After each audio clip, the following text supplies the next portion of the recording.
Hello বন্ধুরা, আজকের ভিডিওতে আমি আপনাদের সাথে এমন একটা দারুণ ট্রিক শেয়ার করব যা জানার পর আপনাদের গেমের কোনো স্পেশাল কার্ড আর কখনোই নষ্ট হবে না। What? এখন থেকে আপনি আপনার স্কোয়াডের যে কোনো স্পেশাল প্লেয়ারকে একদম নিজের পছন্দ অনুযায়ী কোচিং করিয়ে নিতে পারবেন এবং তাদের কাছ থেকে পাবেন সর্বোচ্চ বেস্ট পারফরম্যান্স। আজকের এই ভিডিওতে প্রথমে আমরা স্পেশাল প্লেয়ারদের কোচিং করানোর সম্পূর্ণ গাইডলাইন নিয়ে আলোচনা করব। তারপরে সেই বিশেষ ট্রিকটি শেয়ার করব। তাই স্পেশাল প্লেয়ার কোচিংয়ে টপ হতে চাইলে একটুও স্কিপ না করে ভিডিওটি একদম শেষ পর্যন্ত দেখতে থাকুন। ধরুন আপনি একজন সেন্টার ফরওয়ার্ডকে কোচিং করাচ্ছেন।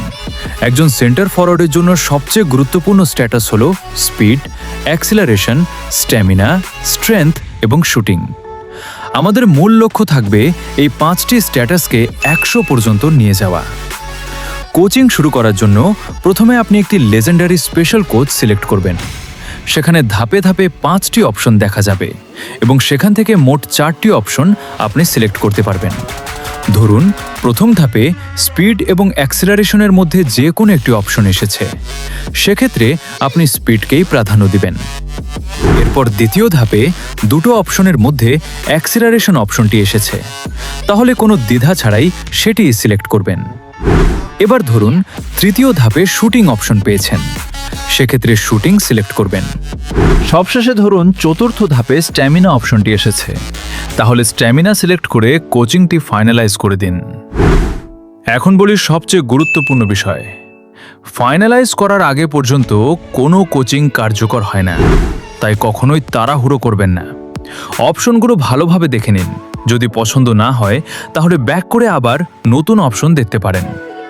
যদি 4টি অপশনই আপনার টার্গেট অনুযায়ী হয় তাহলে লেজেন্ডারি কোচ ব্যবহার করুন।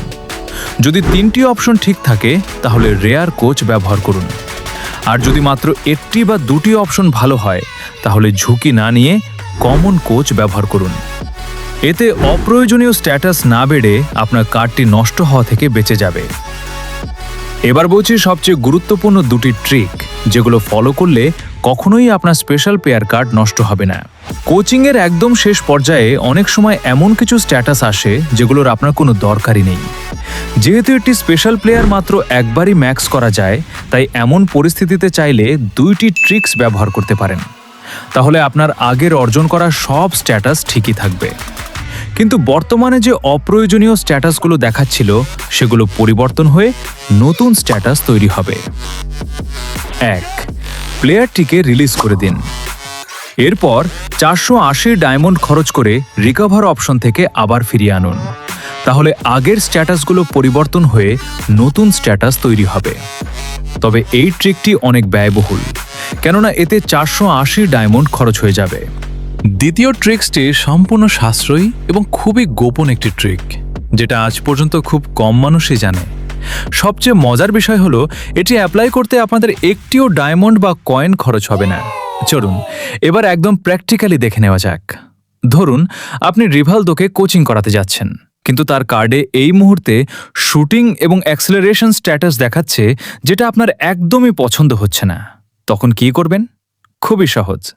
প্রথমে প্লে স্টোরে যান এবং আপনার ড্রিম লিগ সকার গেমটি আনইনস্টল করে দিন। এরপর গেমটি আবার নতুন করে ডাউনলোড করে ইনস্টল করুন। এবার গেমে প্রবেশ করুন আর ম্যাজিক দেখুন।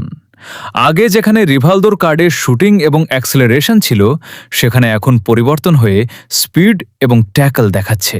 অর্থাৎ কোনো স্পেশাল প্লেয়ারের কোচিং অপশন যদি আপনার পছন্দ মতো না আসে, তাহলে গেমটি আনইনস্টল করে পুনরায় ইনস্টল করলে সেই কোচিং স্ট্যাটাস পরিবর্তন হয়ে নতুন স্ট্যাটাস তৈরি হবে।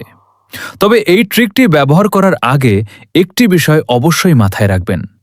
গেম আনইনস্টল করার আগে ভালোভাবে নিশ্চিত হয়ে নিন যে আপনার ড্রিম লিগ সকার অ্যাকাউন্টটি জিমেল অথবা অ্যাপল আইডির সঙ্গে সঠিকভাবে কানেক্ট করা আছে নাকি নেই। যদি অ্যাকাউন্টটি কানেক্ট করা না থাকে, তাহলে গেম আনইনস্টল করার পর আপনার পুরো প্রোগ্রেস, প্লেয়ার এবং অন্যান্য সব ডেটা স্থায়ীভাবে হারিয়ে যেতে পারে। তাই প্রথমে আপনার ডিএলএস অ্যাকাউন্টটি জিমেল অথবা অ্যাপল আইডির সঙ্গে কানেক্ট করবেন, তারপরেই গেমটি আনইনস্টল করবেন। তো বন্ধুরা, আজকের ভিডিও এখানেই শেষ। আশা করি এই গোপন ট্রিকটি আপনাদের অনেক কাজে লাগবে। ড্রিম লিগ সকারের এমন আরও দুর্দান্ত ট্রিক্স, গুরুত্বপূর্ণ তথ্য এবং নিয়মিত আপডেট পেতে এখনই আমাদের চ্যানেলটি সাবস্ক্রাইব করুন এবং বেল আইকনটি অন করে রাখুন। দেখা হবে পরবর্তী কোনো ভিডিওতে।